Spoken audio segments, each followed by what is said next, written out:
Oh, Oscar Wilde.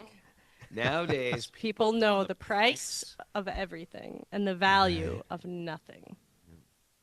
What do you think, I, Raghunath? What I do you think think? Oscar expressed our modern dilemma pretty well here, right? We're Yeah. very clear about price. We know exactly what Netflix costs per month, or what a subscription or upgrade how that will set us back, and we're trained to calculate expense. But when it comes to like a value, we're not trained, right? We don't naturally ask, is this enlightening me? Is it making me wiser, kinder, more awake? Is this refining me? Or is it like dulling me, like in slow drops of dullness, right? We can spend hours consuming entertainment and information without ever asking, questioning, like, is it actually elevating me? Is it changing my character? Is it expanding my inner life?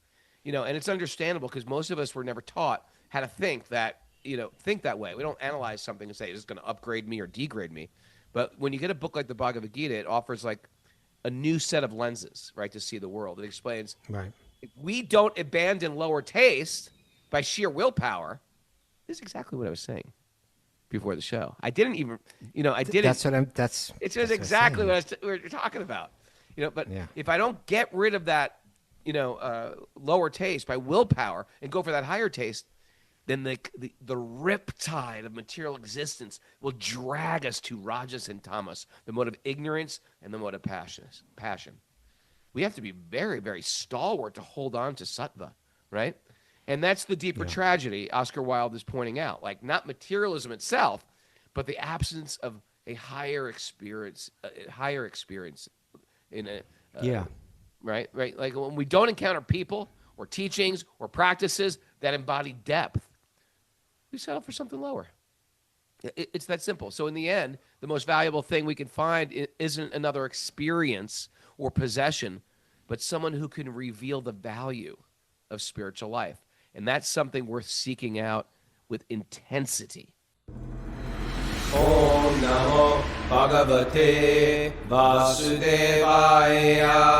Om Namo Bhagavate Vasudevaya. Om Namo Bhagavate Vasudevaya.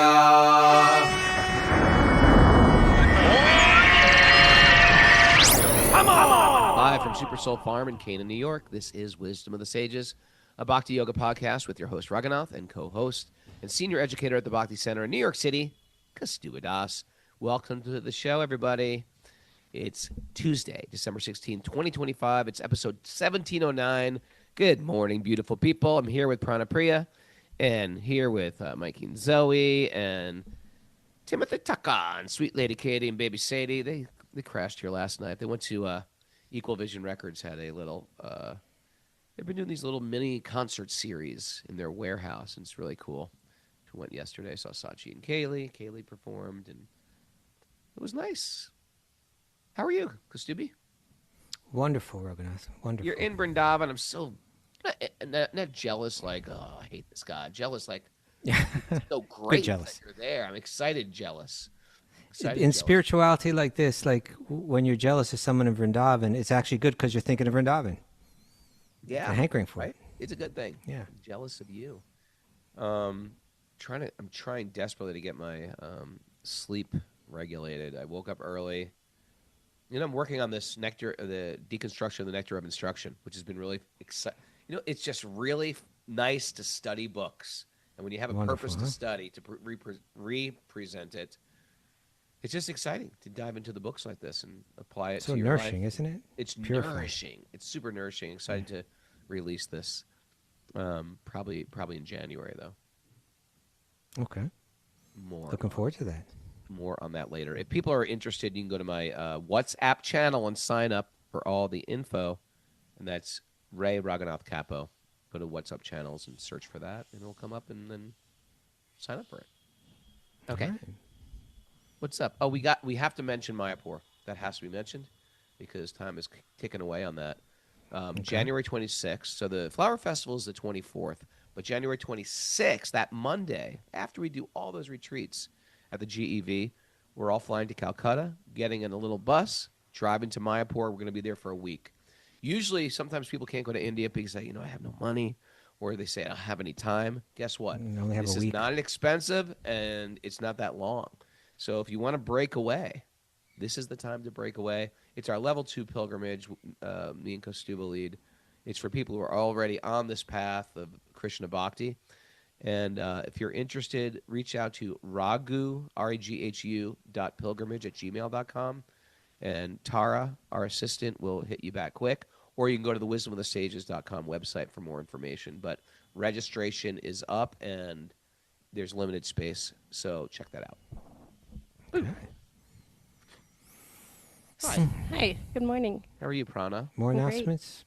Yeah, Prana? Sage Groups. Our next session of Sage Groups. The registration for that opens up this Saturday at 9 a.m. Eastern Time. So you go to our website, 9 a.m. Saturday, and sign up for your next round of Sage Groups. You have to note this down now, because now that we only do 3 shows a week, it's like nobody's going to be telling you that morning. Yeah, before it this used is to be the like, time all to right, do right it. after the show, go sign up. Yeah. Yeah. You have to set an alarm on your phone. Yeah. And It's that'll pretty get cool you that we the have alarms on best our shot phones. to get. Very cool. I could set an alarm for any time today. I could just say 3:30, make there be an alarm. You could An do that, alarm right? goes off Yes. my pocket. Isn't that great? You love setting alarms, and you yeah, I sometimes mean, forget yeah. why your alarm's going off. Yeah. And my pants are just ringing. Oh, Kaustubha, it's good to see you. Good to see you, Raghunath. Good to see you. This is Isn't looking it all great? We festive can over there. communicate like this. We're 15,000 miles away. We get to communicate, talk about Krishna together. I see you Yep. every day. I see you every day, There practically. you go. Yeah. This is the upside of the information age.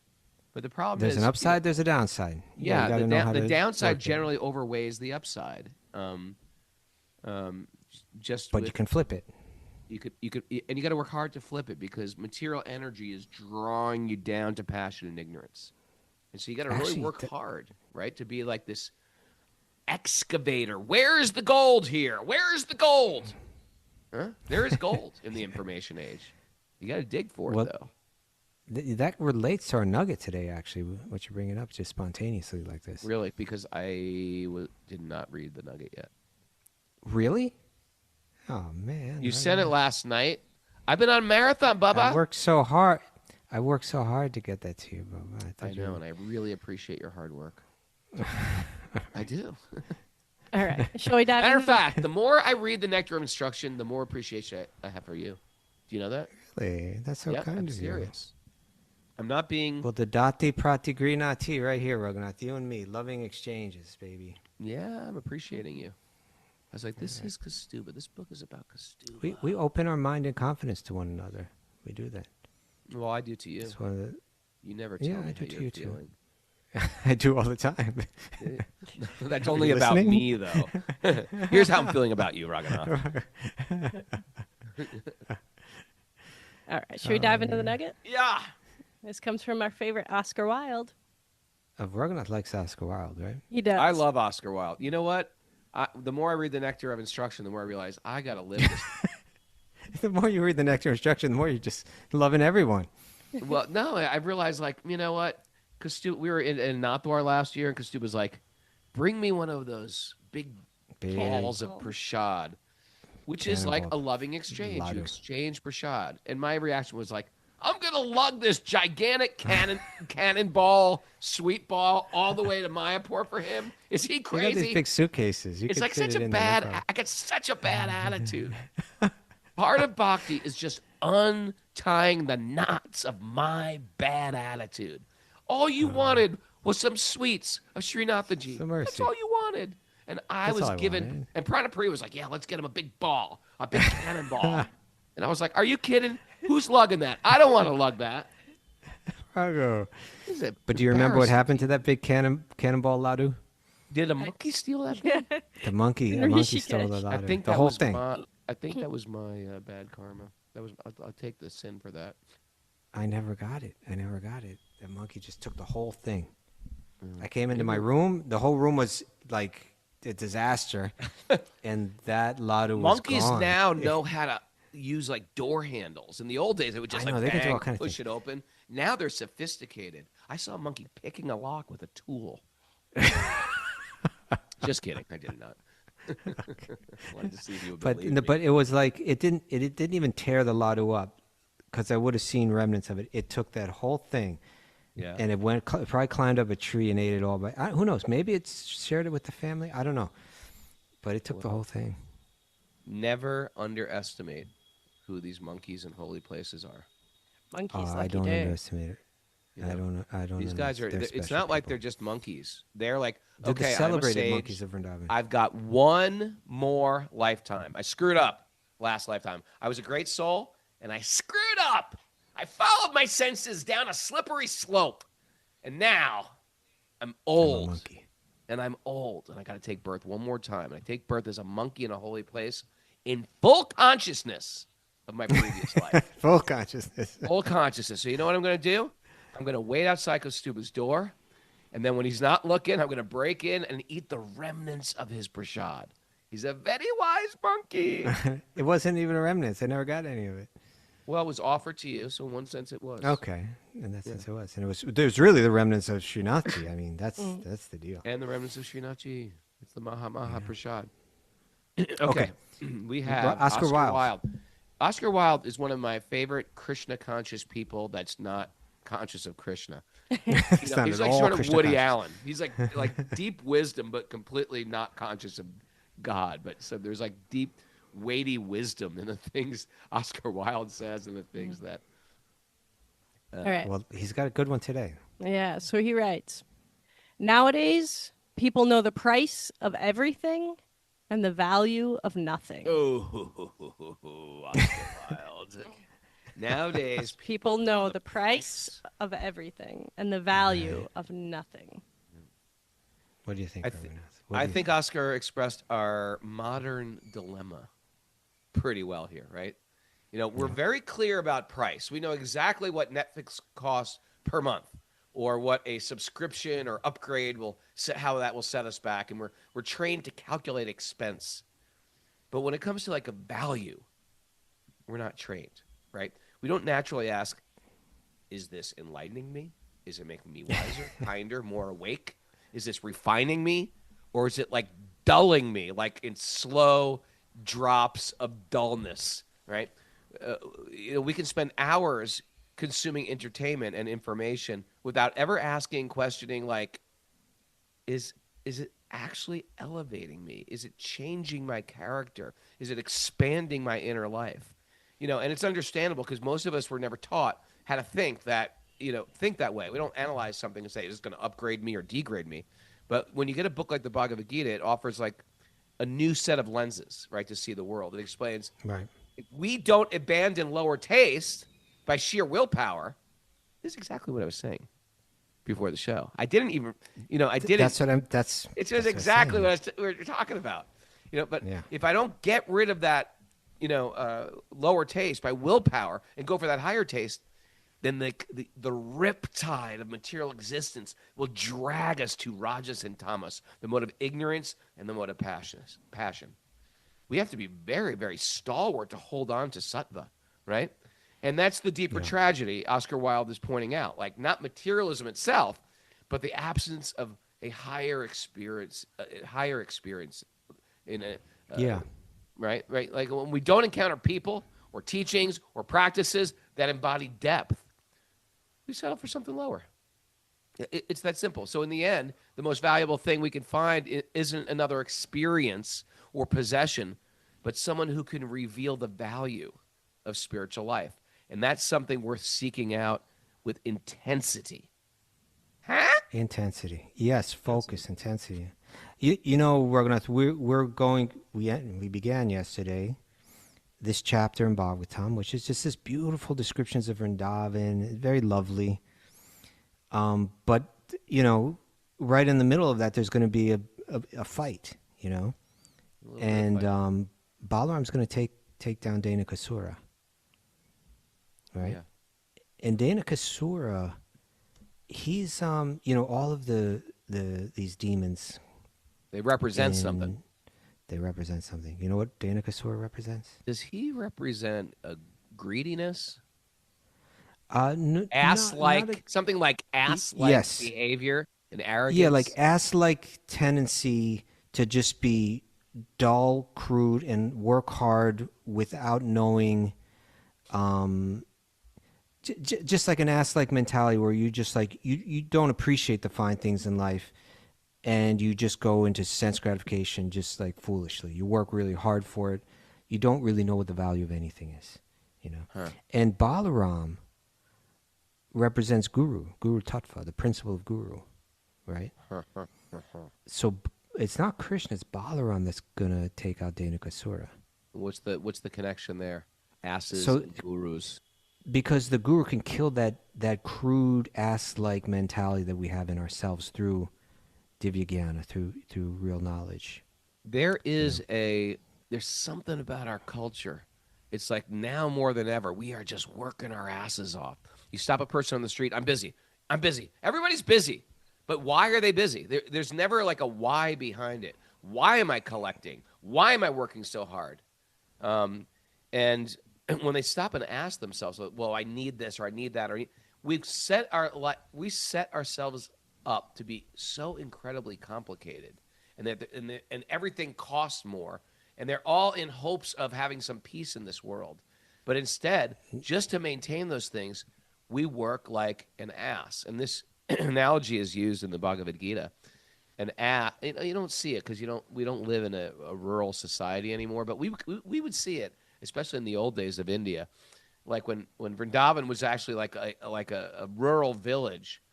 You would get an ass in place of like a tractor, and the donkey would pull this gigantic, like out of control load of hay or load of bricks, almost like that's too much for him to carry. And he would do it, and the acharyas give this example that don't feel bad for the ass. They actually are happy doing it because they're under the spell that if I work hard, I'll get some grass. And little do they know that, well, grass is everywhere. You don't have to work hard to get grass. The grass is just growing. You don't have to do all. And we artificially take on more of a burden. We complain about the burden. Oh, this work sucks today. Sick of doing this. But I'm still doing it. I'm not changing it. I'm busy doing nothing. It's not enlightening me. I'm just surviving. I don't want to survive anymore. I want to thrive. I want to spiritually thrive in my life. I want to cut back. And some people work. Some people are all their needs are met, and they still want to work hard. And it's like an ass-like mentality. And sometimes we feel guilty if we're not working hard. And there's nothing wrong with hard work, but it's just like what you're working for. There you go. Yeah. Like Bob Dylan said so eloquently. You got to serve somebody, Kaustubha. Okay. It might be the devil or it might be the Lord, but you got to serve somebody.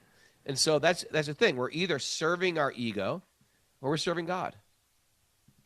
Bhaktivinoda Ṭhākura, who writes at length about like what these different demons represent, he not only he says it's this ass-like tendency to labor, without a valuable reason, and gross sensuality, right? Seeing gross sensuality is like the goal of life.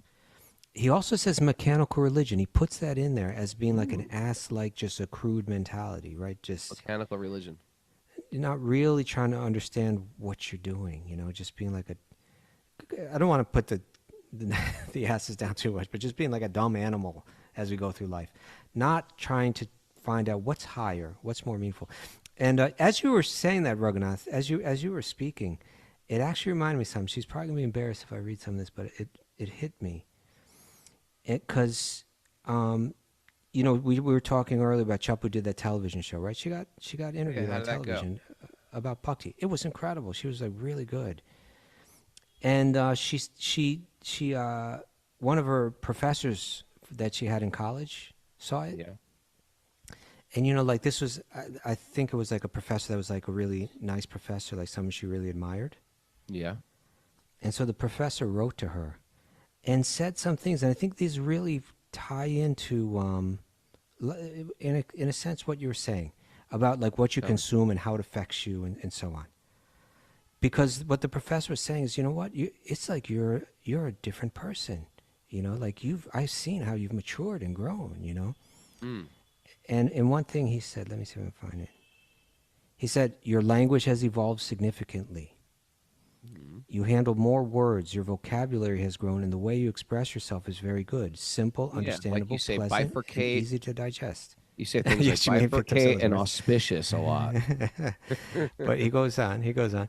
It's not just what you say, but how you say it. That usually comes from developing a stronger reading habit and or from being around and listening to people with strong oratory skills, and that rubs off. She's been hearing Bhagavatam and reading, you know, Bhagavad-gītā and hearing lectures from really great speakers and stuff. Well, She said, devotees become eloquent speakers, right? they become that's part of what it means to become a devotee. Yeah. Yeah. It went on. I even thought, he's saying something that she used to write poetry, and that's kind of matured. And then he said this. He said, regarding the content of the interview, I really liked your composure, balance, tone of voice, and ease. You showed a lot of knowledge and a mastery of these subjects. You weren't repeating an empty, previously learned discourse, but rather expressing with great conviction deep ideas about something you truly carry within yourself and practice daily, something admirable and philosophical. You know, so that's the thing. Like like you were saying earlier, you know, like we know the cost of Netflix, Right. but we don't ask ourselves, is this valuable? Is it really valuable? I do. Or is it? Okay. And I do, because you know why? Netflix baits You're me trained to. again and again. uh-huh. Because whenever there's a boredom, see, this is the cycle. Boredom. Boredom. From boredom comes desire. From desire, you act on the desire. After the desire, there's remorse. Why did I do that? What was I thinking? And then you pendulum the other way. I'll never do that again. What a stupid waste. You And know then what go they back call to that? boredom. Raghunath? Then it goes back to boredom. What do they call that in Sanskrit? It's called the Ferris wheel. I don't think it's Sanskrit. Ferris That's what wheel it of is. material existence. It's called Bhoga-tyaga. Bhagavad-gītā. Yeah, Bhagavad-gītā. Bhoga-tyaga. Yeah. Enjoy, renounce. Enjoy, renounce. Enjoy, suffer, renounce. Yeah. Then you try to enjoy again. Then renounce it again. You're So not that's really what I do. thinking about what That's has what I value. do with Netflix. I was like, this is horrible. I can't. And then someone will be like, oh, there's a really good show. Oh, you should really. I really thought and think this was really deep. And then I get into it. I started watching Delhi Crime. Meryl, that's exactly, man. I was like, well, it's about India. It's got to be, it's got to be something significant here. I can always tell because he's like, usually or on occasion we watch stuff together, and then suddenly he'll be like, in headphones on, all secretive, looking at his screen, and I'm like, what are you watching? Is that a murder mystery show? True crime? I last What do like you 4 episodes. I was like, what am I doing? I can't do this. Why am I imbibing all this stuff? I don't want to hear about this. And then your training kicks in. Then my training kicks Right. in. Yes, Yeah. thank you. Can I give you a Shelter lyric that has to deal with some of this stuff? Absolutely. Shelter, circa 1993. Busy doing Okay, nothing. that was a prime era. Prime era era. right We're all there. brahmacharis. The master's slave at their occupation. The master's slave. Why does I say master? Anyway, no, it's not the master's. I'm reading the lyrics.com. It's your song, blah, blah. Not the I know it's not the masses. It should be the masses The slave. masses. The masses slave at their occupations. Surrender to their boss and all of his dictations, never questioning their situation. And as each day flies on by, so does their life's duration. You never ask why, but you've got a career, and it's 9 to 5 year after year. Is there a point to mindless determination? Is there a goal behind all of the aggravation? It's labeled success, but it seems like sheer frustration. It's like running a race that's got no destination. You never asked why, but you've got a career. It's 9 to 5 year after year. Work like a dog. Beg for your fee. The money gained is used to maintain things you don't even need. You desire to acquire all that you see. You're getting more entangled, though you thought that you'd be free. You never asked why, but you got a career. Don't be busy doing nothing. Boom. Thank you. Oh, Raghu. That was like beyond Oscar Wilde right there. I wouldn't say that, but thank you. Well, maybe I'm. Yeah. You're the part of your generation. You're the part of your generation. All right, let's get into the Bhagavatam. Let's hear about the ass demons. This is a great story, isn't it? We got to read. There's going to be some stuff in between, but yeah, let's make sure we get there. And I can't help but notice little Midori here. She's got her antlers on. Got our what? Reindeer antlers? Antlers. Reindeer antlers. For those who are listening to this on a regular Apple podcast, every morning we have a live group listening, and you can join us live. Just go to our wisdomofthesages.com, and there's a link, right? Yeah. Rana? You can just join us live. And then it's like truthfully, if you're not here, I just think you're not listening. And I know that's not true. But I see the group of people. I scroll through. I sometimes secretly message them, what's up? What are you doing? Like that. And it just makes me feel like these are my people. This is my family. Join that family. If you're listening to this podcast already, if you can get the time to do it, join us live. We'd love to see you. We get to know you. Give you a nickname. Okay. Okay, what do we got now? Oh my God. Narayanam namaskritya naram chaiva narottamam devam saraswatim vyasam tato jayam mudirayat. Before we start in the Śrīmad Bhāgavatam, which is our very means of conquest, one should offer respectful obeisances to the Supreme Lord Narayan, unto Narayan Rishi, the supermost human being, unto Mother Saraswati, the goddess of learning, and Srila Vyasadeva, the author. Nasta priyeshvabhadreshu nityam bhagavat sevaya bhagavati uttama shloke bhaktir bhavati naishtaki. By regular attendance of classes in the Bhagavatam and by rendering service to the pure devotees, all that is troublesome to the heart will become eradicated, and loving service to the Supreme Lord, who is praised with transcendental songs, will be established as an irrevocable fact. Om Agyanat Timarandasya Gyananjana Salakaya Chakshurunmadatam Yena Tasmai Shri Gurave Namaha. I was born in the darkness of ignorance, and my teachers are opening my eyes with the torchlight of knowledge. I offer my obeisances at their lotus feet. Reading from the Śrīmad Bhāgavatam, Canto 10, Chapter 15, Text 8. The earth has now become most fortunate because you have touched her grass and bushes with your feet and her trees and creepers with your fingernails, and because you have graced her rivers, mountains, birds, and animals with your merciful glance. But above all, you have embraced the young cowherd women between your two arms, a favor hankered after by the goddess of fortune herself.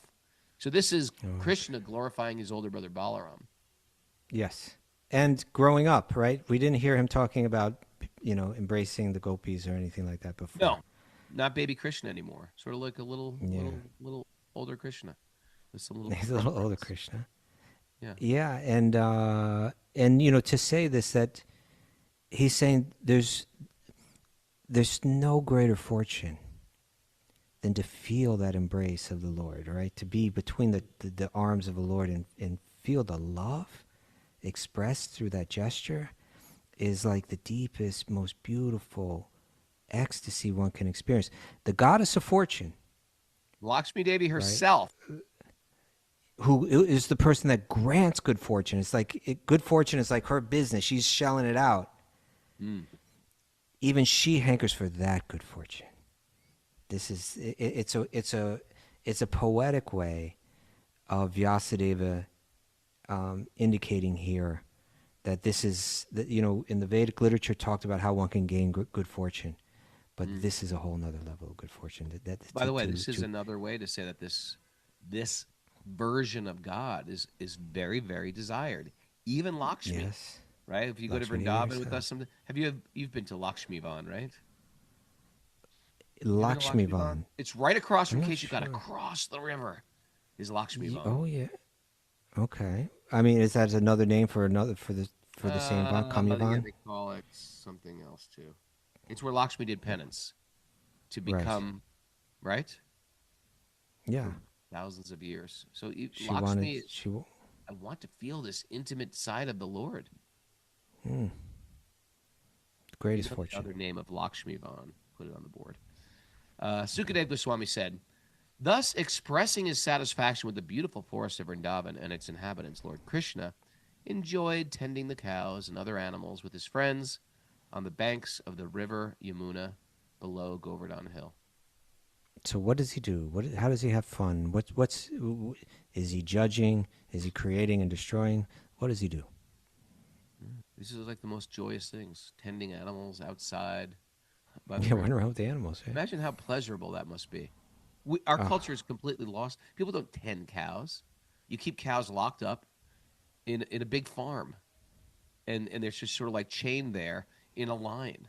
There's no just like walking your cows to a beautiful, clean river.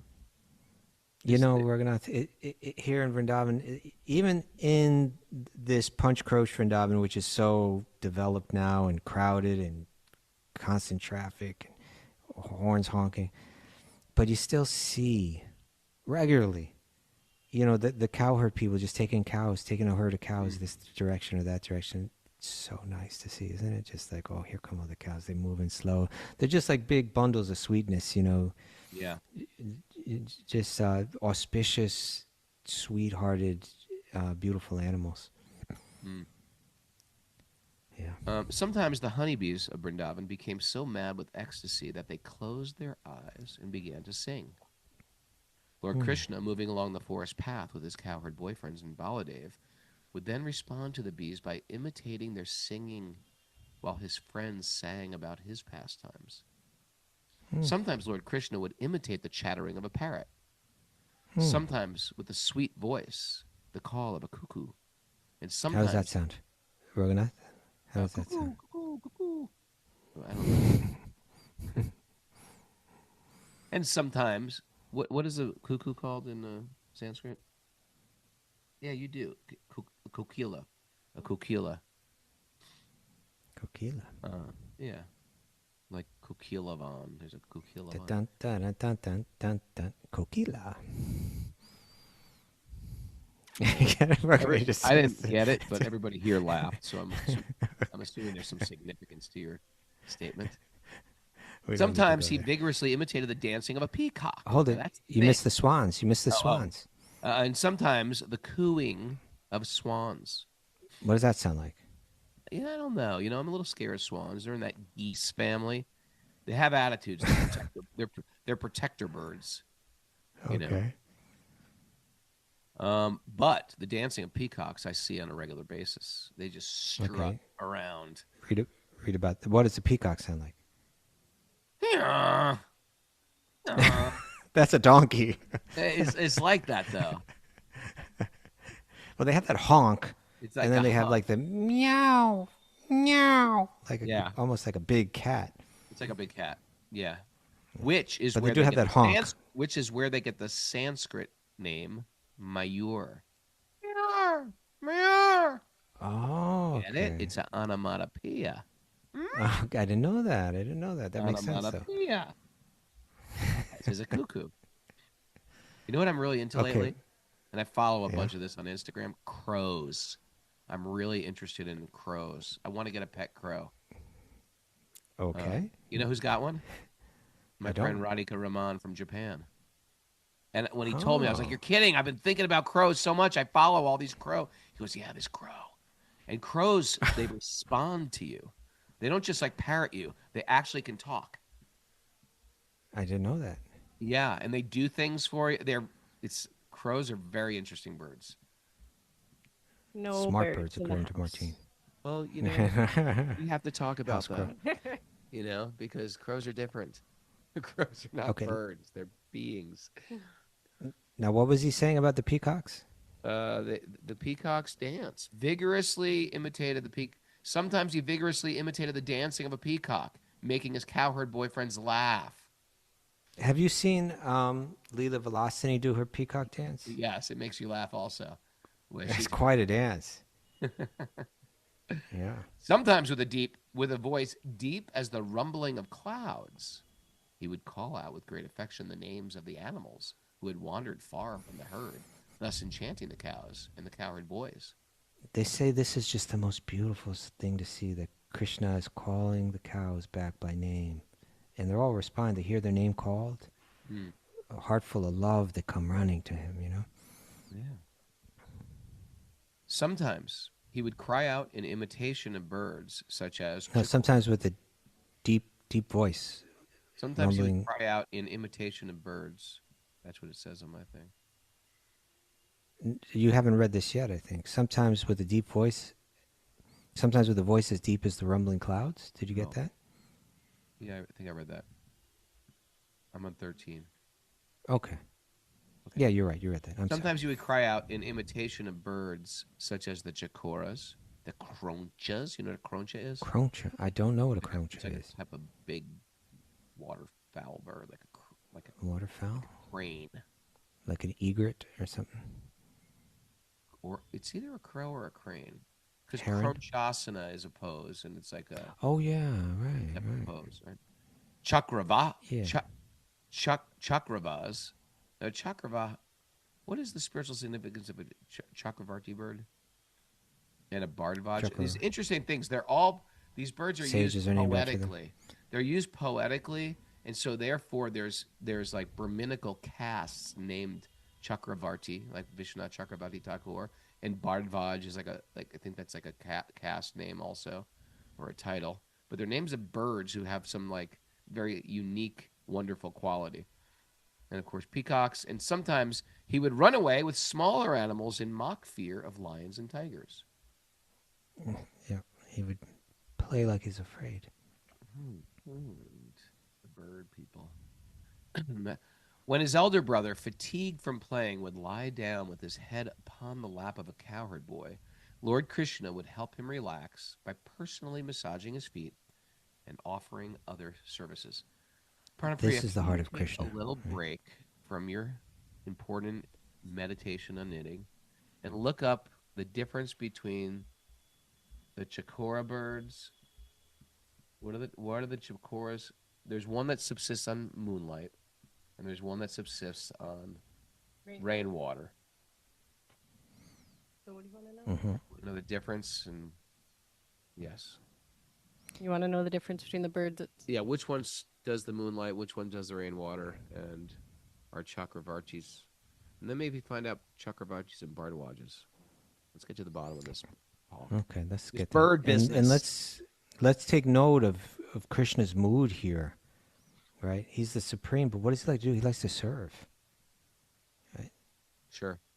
This isn't his joint. Oh, let me massage my brother's feet. Sometimes he would cry out imitation bird. Okay. When his elder brother, fatigued from playing, would lie down with his head upon the lap of the cowherd. That's what you just read. Okay. Text 15 now. Text 15. Sometimes as the cowherd boys danced, sang, moved about, and playfully fought with each other, Kṛṣṇa and Balarāma, standing nearby hand in hand, would glorify their friends' activities and laugh. Sometimes Lord Kṛṣṇa grew tired from fighting and lay down at the base of a tree, resting upon a bed made of soft twigs and buds, and using the lap of cowherd friends as his pillow. You know, this is Raghunath? This is old world lifestyle, Kaustubha. Because when I was hanging out when I used to do those sadhu retreats, one of the with my friend who is like a sort of a wilderness survival guy, we'd do it with other people, and then he'd do it with children too and teenagers, and he'd say, "Okay, now we're just going to lay down. You're going to find a place to lay in the field, and just find a place to lay." And that's something that people just did after That's work. real life. You just lay down. And when they started having these machines that made hay bales, it took away. So it all stopped. They lost out because people used to just lay in piles of hay. And now no one does it. People don't lay down in the grass. As a matter of fact, nowadays, if you lay down in the grass, you're thinking, is there a tick on me? Is there a tick? But it's sad because laying down in the grass or just laying down outside is one of the more pleasurable things you can do. No towel, no beach towel, just laying in the grass, getting comfortable. These are old world things the modern world forgets about. In Central Park, I see nowadays like there's this trend. They have these like big blow up, like they're more than mattresses. It's almost like a whole couch. You just like kind of like you hold the thing and you go like that, and it fills up with air, and you seal it up, and you got this big inflatable thing, and you sit on. I'm like, no, man. The whole point is you're supposed to get on the ground. What's the matter with you? I know. Also, when you go to my kids' soccer games or something, every parent's got one of these like foldable chairs, foldable couches, foldable little tables. Just sit in the grass, guys. Come on. Get on the ground. In the grass, comfortable. That's why I love Indians so much. Even the wealthiest Indians you meet, they know how to squat down. And they're just laying down in the airport, just laying down on the floor. Just laying down. They never think twice about just laying down. I tell you, I've been getting the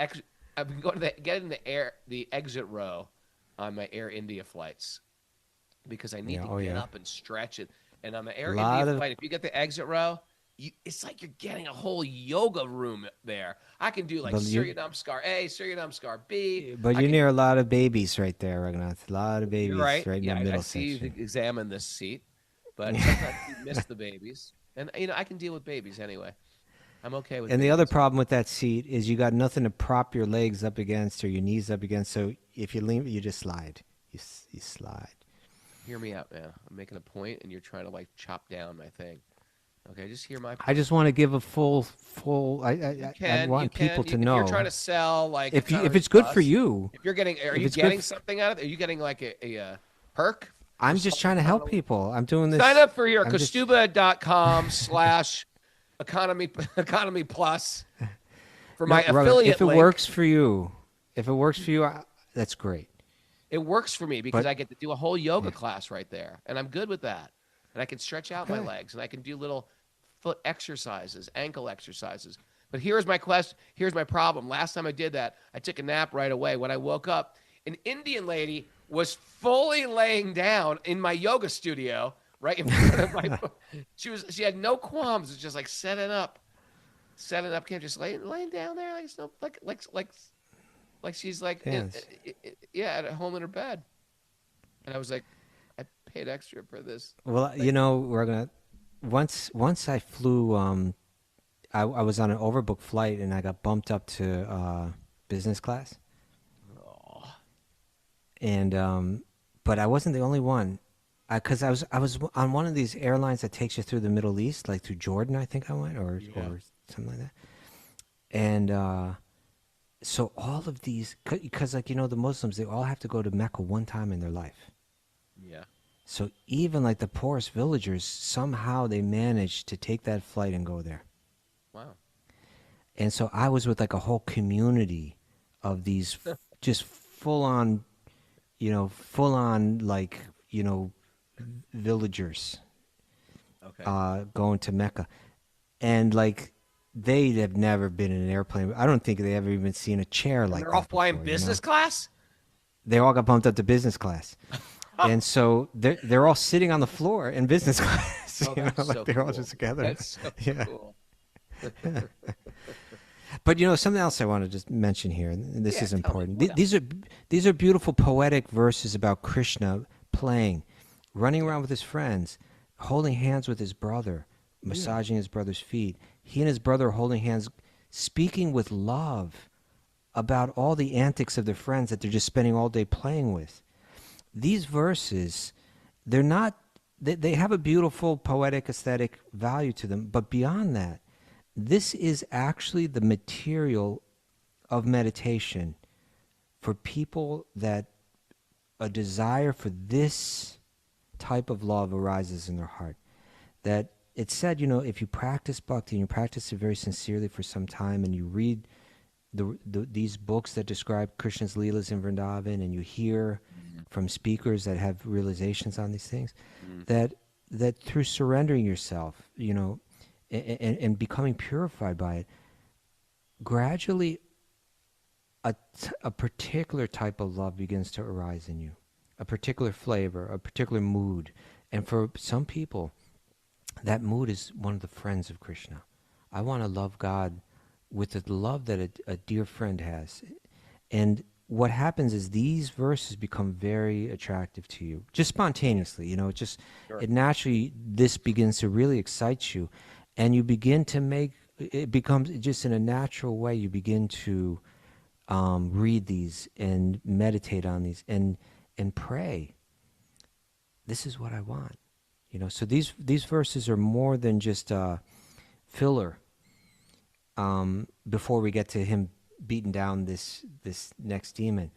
But it's the content for meditation on this highest realm, of love. Yeah.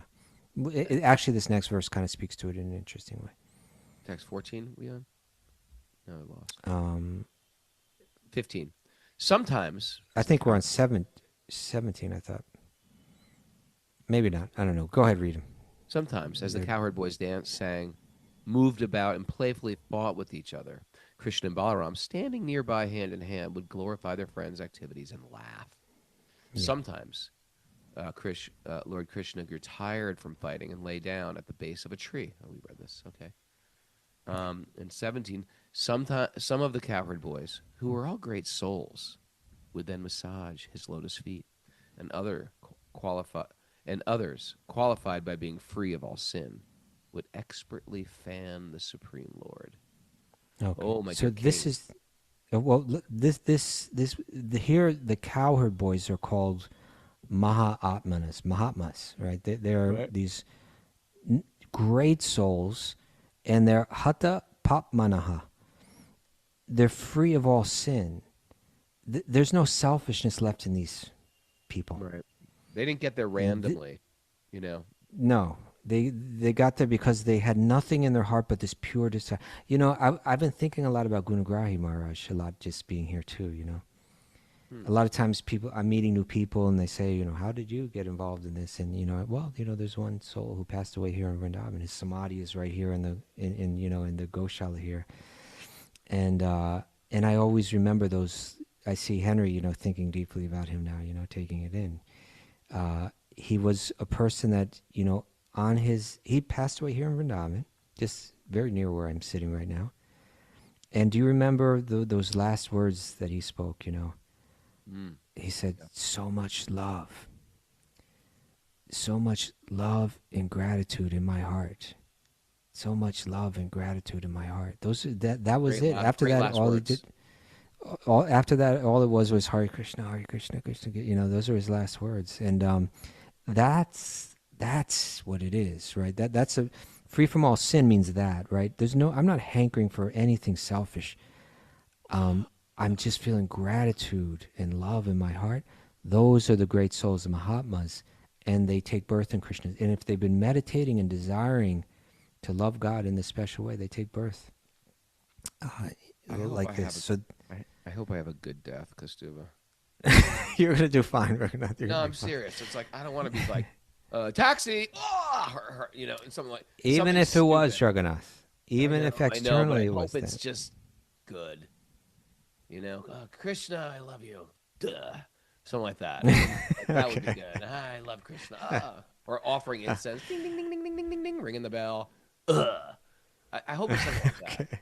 I hope it's not like I'm making a sandwich and where's the peanut butter? It just Kṛṣṇa. Kṛṣṇa. or like when you take a chewable vitamin whole. Yeah, I choke on something. And I'm like, instead of saying Kṛṣṇa, I'm going, help, help, help. But you know, even when you had that experience in Buffalo, where you know all these guys came out with sticks and were beating you down, and you're suffering and had a concussion, you thought you were going to die. Kṛṣṇa's mercy came into my head, and you're thinking, Kṛṣṇa I'm ready is to real. go. Take me, Kṛṣṇa is Kṛṣṇa, real. take me. Yeah. So that's what these boys are. When it says that they're great souls, it means they're great. These are the best of yogis. Their consciousness is one-pointed. It's just. They're not distracted by anything external. They've let go of all material desires. All they have is love in the heart now. That's the highest yogi. Mm-hmm. We stop there? Okay. Well, it's 23. We still got time. All right. Text 18. Why don't we build right up to the... Yeah. Okay. My dear king, other boys would sing enchanting songs appropriate to the occasion, and their hearts would melt out of love for the Lord. Oh, this is so beautiful, right? One, they spontaneously create music, right? Gayanti Sma Maharaja. They would sing, O King Bricket. And then Sneha, Klina, Diya, Shanai. Sneha means, do you know? What does Sneha mean? I don't know. It means oil, but it's also another word for love. Right? It's one of the Sanskrit words. It's like, you know, oil and love. It's like, you know, love is there's something about oil, you know, it's there's something very pleasing about like like a sandalwood oil. Its fragrance is very beautiful. Yeah. How it makes your skin glow, and and how it's something it's something very beautiful.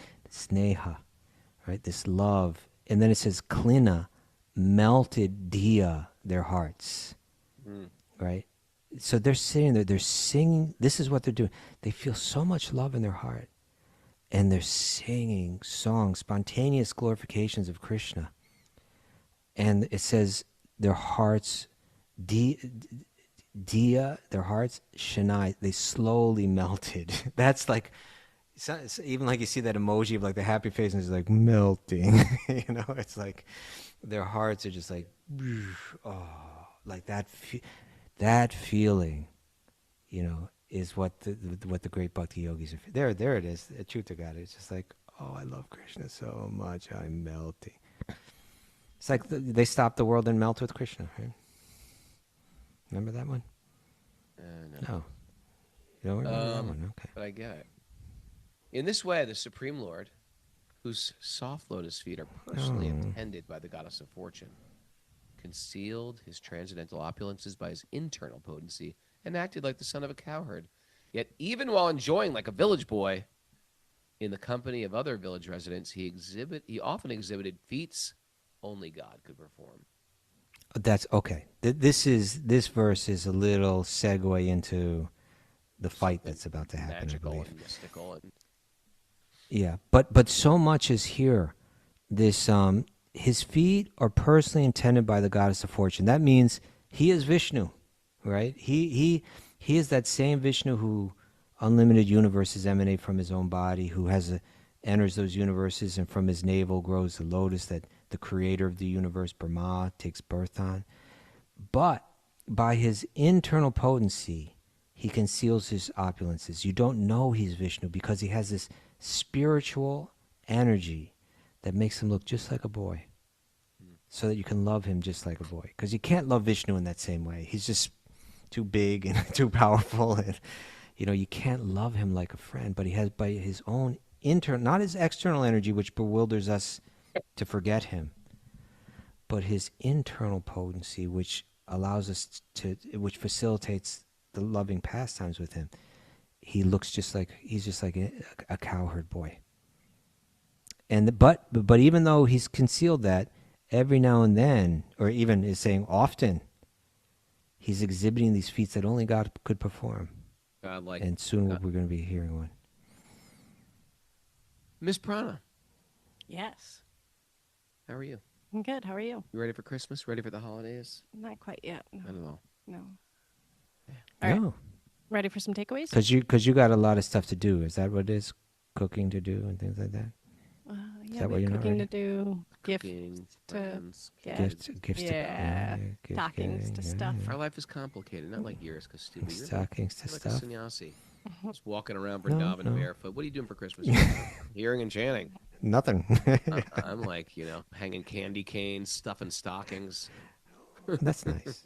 That's nice. It is nice, but it's different. Singing Christmas carols. Singing Christmas carols, even mundane ones like Frosty. No, don't Oh, we go listen there. to That's not Yamani good. Yama Brahmacharya. Yeah, we listened to Yamani Yamadas Brahmachari's Okay. Christmas album. All right. That's like a staple in our household. It's pretty funny. Okay. Takeaways?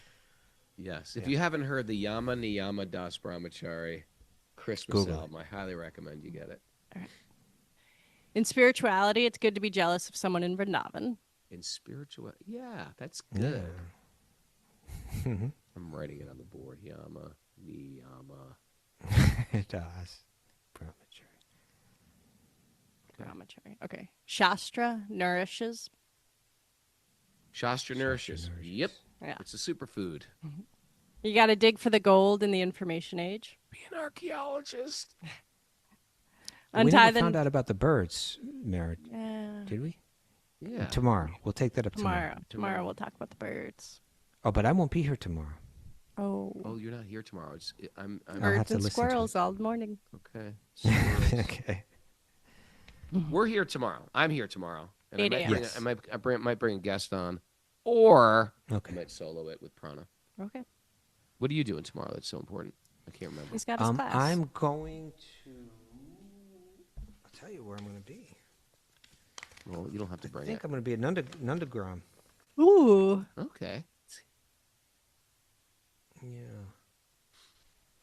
Travel to Nandagram. We'll be with Kṛṣṇa Murai Goswami. Ah, And getting back late. Yeah. All right. Back to our takeaways. Yes. Untie the knots of our own bad attitude. Untie the knots of our bad attitude. Cut the knot Logam, if you have sokum, to. topum, popum. We're trained to know prices but not understand value. Let's Mm-hmm. look into the value. The riptide will drag us to Rajas and Tamas if we aren't careful. The riptide of material existence. We're busy doing nothing just to survive. Yep. That's right. There's no greater fortune than the embrace of the Lord. Oh. Yeah. Be choking on one of those things, and the Lord's actually, it's okay, Raghu. It's okay. Imagine Marav Balarāma's like, come here, Pranapriya. He's so beautiful. I walked into the temple this afternoon, Yeah. and it's a Kadashi here. Yeah. And so they're dressed like in the pinkish clothes and silver, like jewelry. They had these silver Those crowns on. special Raghunath. Ekadasi. Oh, yeah, they have special Ekadasi crowns, right? Those crowns are so beautiful, and Balaram just was like, oh my God, he was so gorgeous. You know, it was incredible. Free from all sin is a heart full of love and gratitude. That's right. And So much love, so much gratitude in my heart. Beautiful. And get off the Ferris wheel of Boga Tyag. Yeah. Oh, yeah. Called the Ferris wheel in Sanskrit. Ferris wheel. It's really, circle. it's actually Raghunath. Tyag It's is a actually, pendulum. it's actually Paris wheel. Paris wheel. There's no F sound in Sanskrit. Thanks, everybody, for joining us. Thanks, Kaustubha. Thank you. If you like what we're doing, go to wisdomstage.com. There's a monthly donation you can leave. That will help us keep this boat floating down the Yamuna River. Otherwise, the boat's going to sink. So, if you like what we're doing, reach out into your Christmas goodie bag and give a monthly donation. It could be anything. It could be anything and become one of our Sage community members. Join a Sage group. Don't forget about that. If you're thinking about getting away, if there's like a little, maybe I should go to India. Mayapur's the time. Go. Are you kidding? You have no good reason not to go. Anybody Do it. can away. And if you, let's face it, at any minute we could all die. At any minute. And you don't want to be on your deathbed going, man, I never went to Mayapur. Go to Mayapur this week. It's a great. Sometimes you gotta. There's different ways to sell things, Kaustubha. Sometimes. Yeah, it's like, you're gonna die. Do it now. yeah, death is like fear of death. That's the way. You don't want people breaking into your house. You got to buy this alarm system. But yes, you can die at any minute. Let's go to Mayapur. Are we crazy?